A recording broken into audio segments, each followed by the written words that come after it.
तो गाइस आज है बूढ़ी दिवाली। तो मैं आपको दिखाती हूँ मेरी बूढ़ी दिवाली।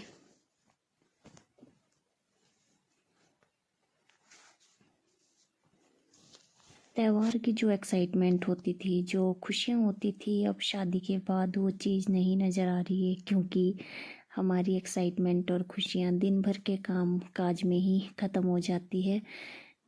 हम दिवाली के लिए, बूढ़ी दिवाली के लिए घर आए थे और लगभग मेरे को 8 से 10 दिन सफाई करते करते ही हो गए थे, सर्दियों के गर्मियों के कपड़े लपेटते हुए रखते हुए।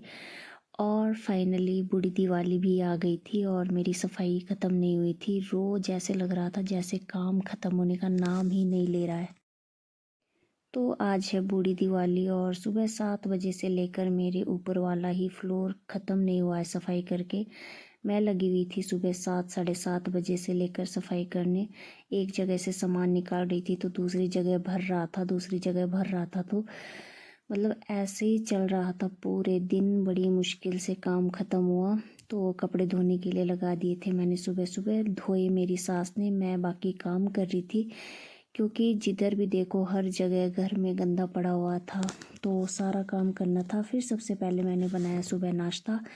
सब्जी मेरी सासू ने बना दी थी और मैं बना रही थी रोटियां चूल्हे पे।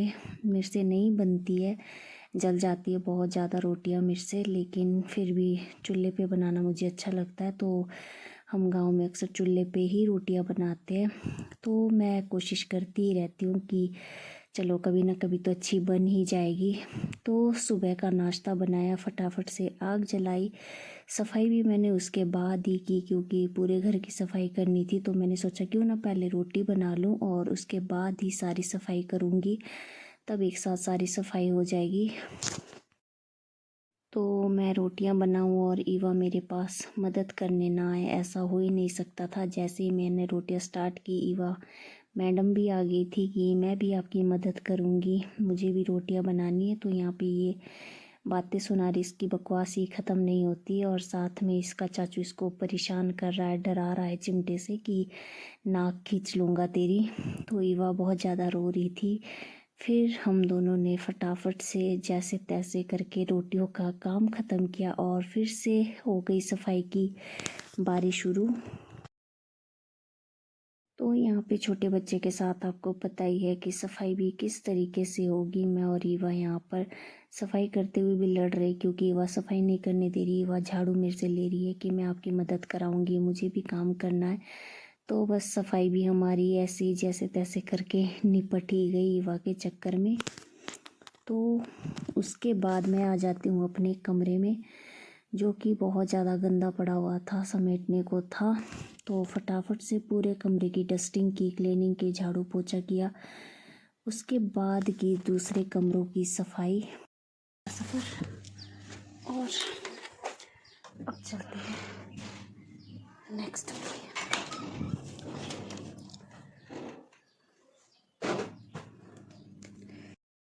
तो देखने में तो काम बड़ा आसान लगता है कि कितना आराम करते होंगे ऊपर जाके, कितना सोए रहते होंगे, लेकिन मुझे पता है कि दिन भर मेरी क्या हालत हो जाती है कमरों की साफ़ सफाई में। सारा दिन यही एक दिन पूरा लग जाता है कमरों की सफाई में। ये छोटे मोटे काम बहुत ज़्यादा मुश्किल होते हैं और घर के काम बाहर के कामों से ज़्यादा टफ होते हैं।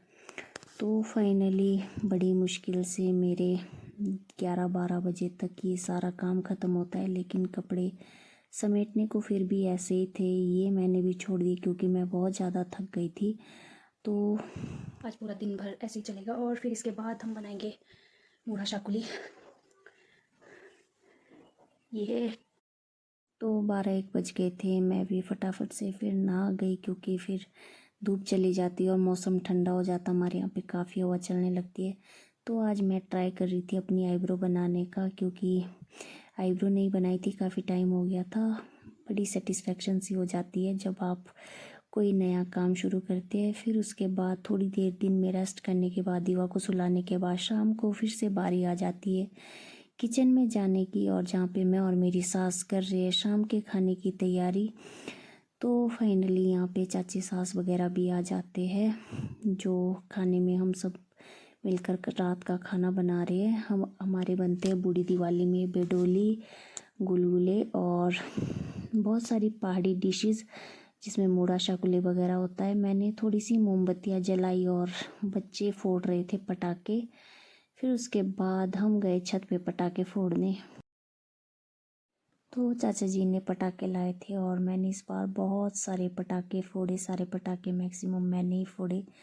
मुझ में भी बहुत ज़्यादा जोश आ गया था। तो यहाँ पे सारे बच्चे पटाखे फोड़ने से डर रहे थे, तो सारे पटाखे मैंने ही फोड़े। सारी फुलझड़ियाँ और सारे जो भी अनार वगैरह थे सारे मैंने ही फोड़े और सब परिवार वालों ने बहुत ज़्यादा इन्जॉय किया। सबसे ज़्यादा मेरे ससुर वगैरह ने इन्जॉय किया, जैसा कि आप देख सकते हो बच्चों के साथ।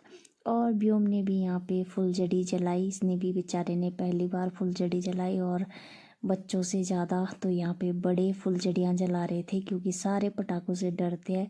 सब ने बहुत ज़्यादा मिलकर एंजॉय किया। हमें तो इस बार बहुत ज़्यादा मज़ा आया। हाँ, बहुत सारे घर के पर्सन नहीं थे, उन लोगों को हमने बहुत ज़्यादा मिस किया क्योंकि फंक्शन जब तक सारे लोग ना आए तब तक अच्छा नहीं लगता है। लेकिन चलो फिर भी कोई ना कोई किसी न किसी मजबूरी से नहीं आता है। 8-10 लोग घर के हमारे मिसिंग थे और जो आए थे सब ने बहुत इन्जॉय किया। फिर रात को हमारे दूसरे बेड़े में था सिंगर्स का प्रोग्राम, वहाँ पे चले गए थे सारे। हमने तो बस खाना खाया और पटाखे फोड़े और बहुत इन्जॉय किया। हमारी दिवाली बहुत ज़्यादा अच्छी रही। और अभी दिवाली का नेक्स्ट एपिसोड कल आएगा क्योंकि जो हमारा सांस्कृतिक कार्यक्रम है वो अब जाके होगा, जिसमें कि सारे महिलाएं वगैरह डांस करेगी। जो असली पहाड़ी कार्यक्रम है वो अब जाके होगा। तो मैं आपको ज़रूर दिखाऊंगी नेक्स्ट ब्लॉग में कि हम लोगों ने दिवाली कैसे सेलिब्रेट की, क्या क्या किया। यहाँ पे आप देख सकते हो कि हम लोग ये बलून से उड़ा रहे हैं, जो कि 5 में से सिर्फ 2 ही उड़े, बाकी सब इधर उधर हर किसी के घर पे गिरने लगे। तो गाइज मिलते हैं नेक्स्ट ब्लॉग में। एक और अच्छा सा ब्लॉग आपके लिए लेकर आऊँगी जिसमें आप देखेंगे पहाड़ी कार्यक्रम। तब तक के लिए बाय बाय। मेरी वीडियो को लाइक कमेंट शेयर करना ना भूले।